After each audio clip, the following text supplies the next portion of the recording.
बिस्मिल्लाहिर्रहमानिर्रहीम। अस्सलाम वालेकुम दोस्तों, मैं हूं यासीन और स्टोरी फैक्ट्स चैनल में खुश आमदीद। इस बात में कोई शक नहीं कि पाकिस्तान और इंडिया एक दूसरे के अजली दुश्मन के तौर पर जाने जाते हैं, लेकिन जब बात आम इंसानों की जिंदगी की हो तो पाकिस्तान और पाकिस्तान आर्मी ने हमेशा भारतीय लोगों की मदद की है, चाहे वो जल्जलों की सूरत में हो या सैलाब की सूरत हाल। पाकिस्तान आर्मी ने भारतीय लोगों की मदद में हमेशा पहल की है। आज की वीडियो में मैं आपको पाकिस्तान आर्मी का ऐसा कारनामा बताऊंगा जिसमें पाकिस्तान आर्मी ने हिंदुस्तान के 111 मुसाफिरों की जान अपनी जान पर खेल कर बचाई और इस पर पूरी दुनिया ने पाकिस्तान आर्मी को अप्रिशिएट किया और भारत को ना चाहते हुए भी ऑफिशियली पाकिस्तान का शुक्रिया अदा करना पड़ा।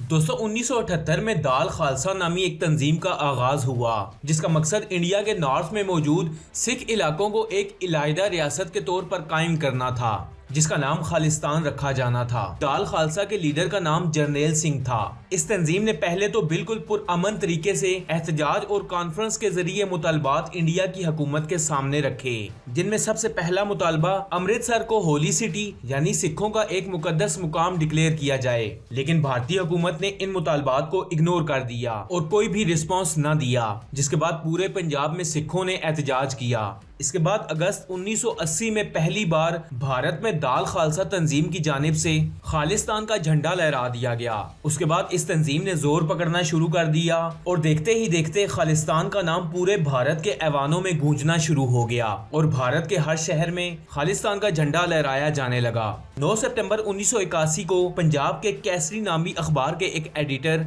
लाला जगत नारायण को कत्ल कर दिया गया और ये लाला जगत नारायण जर्नैल सिंह के खिलाफ लिखता था। इसी वजह से इस कत्ल का इल्जाम जर्नैल सिंह पर लगाते हुए इंडियन पुलिस ने जर्नैल सिंह को ठीक 11 दिन बाद गिरफ्तार कर लिया। इस गिरफ्तारी के बाद पंजाब में सिखों ने एक जबरदस्त प्रोटेस्ट किया जिसमें पुलिस पर पथराव भी किया गया और इस प्रोटेस्ट में कई लोग अपनी जान से हाथ भी धो बैठे। दोस्तों इस एहतजाज के 9 दिन बाद वो वाकया पेश आया जब पाक आर्मी के जवानों ने अपने आप को मौत के मुंह में धकेलते हुए भारतीय मुसाफिरों की जिंदगी बचाई। 29 सितंबर 1981 को एक भारतीय जहाज बोइंग 737 श्रीनगर से दिल्ली की तरफ जा रहा था और इस जहाज में अमले के 6 मेंबरान के अलावा 111 भारतीय मुसाफिर भी सवार थे।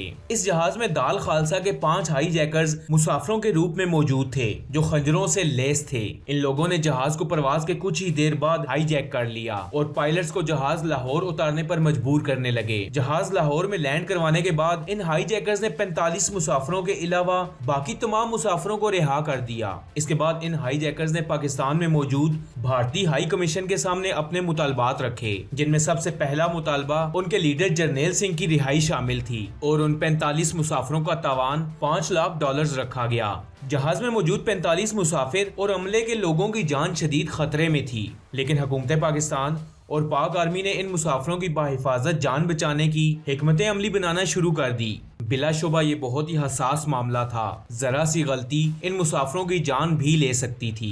सुबह के तकरीबन 8 बजे पाकिस्तान आर्मी के SSG कमांडोज ने इस जहाज का बखूबी जायजा लिया और मुख्तलिफ रस्तों से इस जहाज में दाखिल हुए। इन कमांडोज ने इंतहाई प्रोफेशनल तरीके से ये ऑपरेशन शुरू किया और कुछ ही देर में बिना किसी जानी नुकसान के इन कमांडोज ने हाईजैकर्स को काबू कर लिया। इस ऑपरेशन में किसी भी मुसाफिर को एक हल्की सी खराश भी नहीं आई और पाकिस्तान आर्मी की बरवक्त कार्रवाई से भारतीय मुसाफिर पाक आर्मी जिंदाबाद के नारे लगाते हुए जहाज से नीचे उतरे। पाकिस्तान के इस इकदाम पर पूरी दुनिया में पाकिस्तान की पजीराई हुई और भारतीय सरकार ने सरकारी तौर पर पाकिस्तान का शुक्रिया अदा किया। इन हाईजैकर्स को चूंकि पाकिस्तान के अंदर अरेस्ट किया गया था, इसलिए इन पर पाकिस्तान की अदालत में मुकदमा चलाया गया और इन सब को उम्र कैद की सजा सुना दी गई। इनकी कैद पूरी होने के बाद इनको पाकिस्तान से डिपोर्ट करके भारत भेज दिया गया।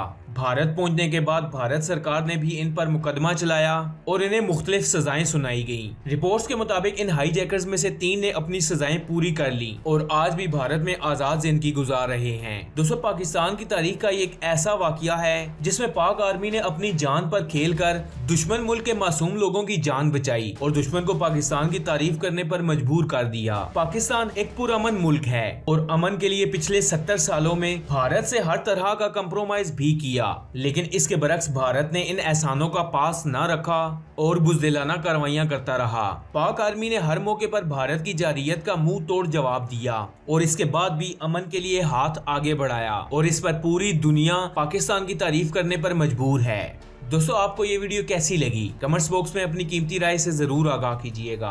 ऐसी और इन्फॉर्मेटिव वीडियोस देखने के लिए स्टोरी फैक्ट्स चैनल को सब्सक्राइब कर लें और साथ में लगे बेल आइकन को भी दबा दें ताकि रोजाना आने वाली ऐसी वीडियोस आप तक बआसानी पहुंच सकें। मैं मिलूंगा आपसे अगली वीडियो में, तब तक के लिए अल्लाह हाफिज।